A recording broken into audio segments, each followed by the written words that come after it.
नमस्ते, अभिवादन आपका इनोसेंट इन्वेस्टर के इस नए वीडियो में। दोस्तों, नीचे के लेवल से बाजार में एक ऑसम रिकवरी हमको देखने को मिल रही है। अगर आप लोज देखोगे आज के, तो वो 16,800 के मिलेंगे और वहां से बाजार 300 पॉइंट 300 पॉइंट रिकवर होकर के ट्रेड कर रही है।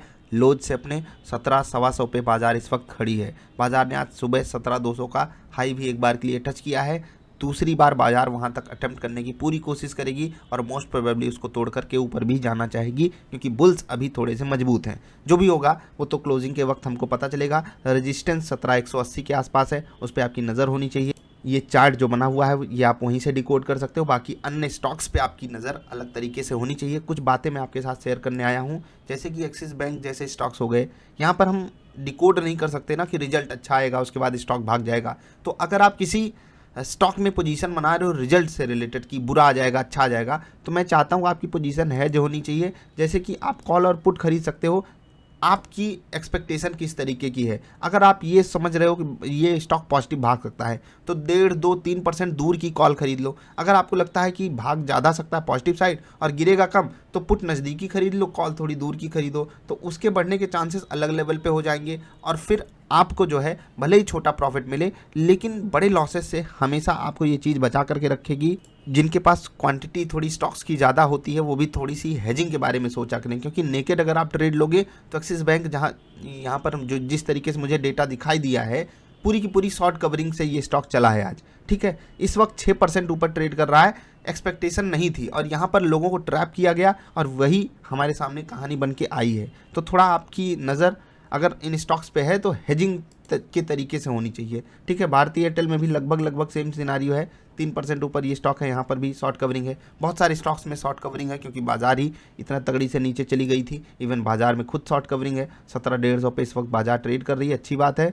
कुछ चीज़ें नोट कर लीजिए, कल है छुट्टी। ठीक है, यानी कि 26 जनवरी को बाजार बंद रहती है, ये तो आप जानते हो। फिर 27 तारीख को है मंथली एक्सपायरी, वीकली नहीं मंथली एक्सपायरी है, तो इवेंट्स भरे पड़े हैं। उसके बाद 28 तारीख को हो जाएगा फ्राइडे, और यहाँ पर फ्राइडे फियर फैक्टर फिर से हावी हो सकता है।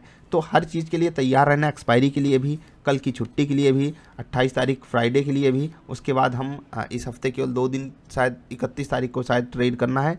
ठीक है, हम सब फिर आगे बढ़ जाएंगे फरवरी महीने में, तो थोड़ा आपकी यहाँ पर नज़र होनी चाहिए। बाकी अगर स्टॉक्स की बात करोगे, कौन से स्टॉक्स खरीद सकते हैं, तो झड़ी लगी हुई थी यार, अभी कल ही तो झड़ी लगी थी।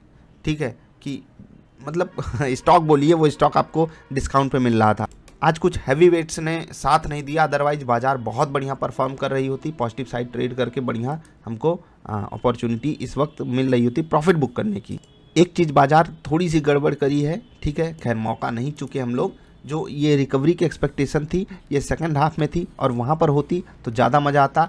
बस अब उम्मीद यही है कि सेकंड हाफ में बाजार फिसले नहीं, क्योंकि जो भी हमारे लिए सपोर्ट अवेलेबल है, जैसे कि यहाँ पर जो सपोर्ट अवेलेबल है 17,100 वाला, वो काफ़ी अहमियत रखेगा। अब आखिरी 2 घंटे की क्लोजिंग में 17,100 को बाजार अगर बचा ले गई तो बहुत मज़ा आएगा, इन्जॉय करेंगे हम सब। इसकी जो फसल होगी वो छुट्टी के बाद हो सकता है कल के बाद कटे। ठीक है, देखते हैं अमेरिका से कैसा संकेत रहेगा। कल की छुट्टी के लिए तैयार रहना, बाकी जो इवेंट्स बताए गए उनके लिए तैयार रहना। यही सब कुछ अपडेट्स थे। हाँ, विप्रो जैसे स्टॉक्स जहाँ पर काफ़ी लोगों के सवाल आए हैं, आज फिर से ये 1.5% नीचे ट्रेड कर रहे हैं। तो यार रिवर्सल पे आप बिल्कुल यहाँ पर ट्रेड पकड़ सकते हो। आज कुछ साइंस यहाँ पर ताकत की दिखाई दे रही हैं, तो थोड़ी आपकी नज़र होनी चाहिए। पीछे जा कर के देखोगे तो सपोर्ट लेवल पे भी खड़ा है। इसके अलावा कई सारे आईटी स्टॉक्स हैं, ठीक, वहाँ पर आपकी नज़र होनी चाहिए। इवन एफएमसीजी में भी कई सारे स्टॉक्स हैं, बढ़िया लेवल पे मिल रहे हैं। और कुछ तो जो मोनोपोली वाले स्टॉक्स हैं वहाँ तो अपॉर्चुनिटी मिल ही रही थी आपको।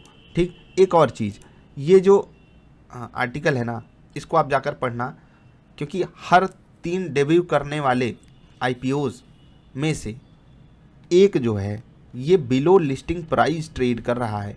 यानी कि 33% स्टॉक्स जो हैं लिस्टिंग प्राइस के नीचे ट्रेड कर रहे हैं, जो 2021 में डेब्यू किए हैं स्टॉक मार्केट में।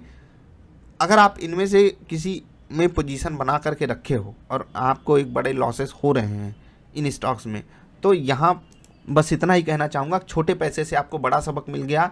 महंगा वैल्यूएशन अगर किसी कंपनी का आप खरीद रहे हो तो याद रखिएगा उस कंपनी कि उसी रेशियो में ग्रोथ भी सामने एकदम प्रिडिक्टेड रूप में होनी चाहिए। अगर नहीं है तो बाजार आज नहीं तो कल उसके वैल्यूएशन को तोड़ेगी, चाहे टाइम करेक्शन दे चाहे प्राइस करेक्शन दे।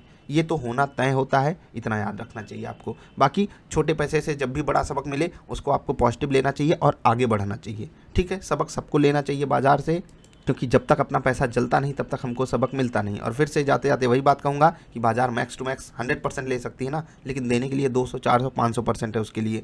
क्या आप उसके लिए तैयार हो? एज एन इन्वेस्टर होना चाहिए आपको। वीडियो पसंद आई लाइक कर देना। मिलेंगे, थोड़ा वीडियो लेट आएगी आफ्टर मार्केट एनालिसिस वाली, लेकिन एनालिसिस ज़रूर आपको मिलेगा। जल्दी मिलते हैं, नमस्कार।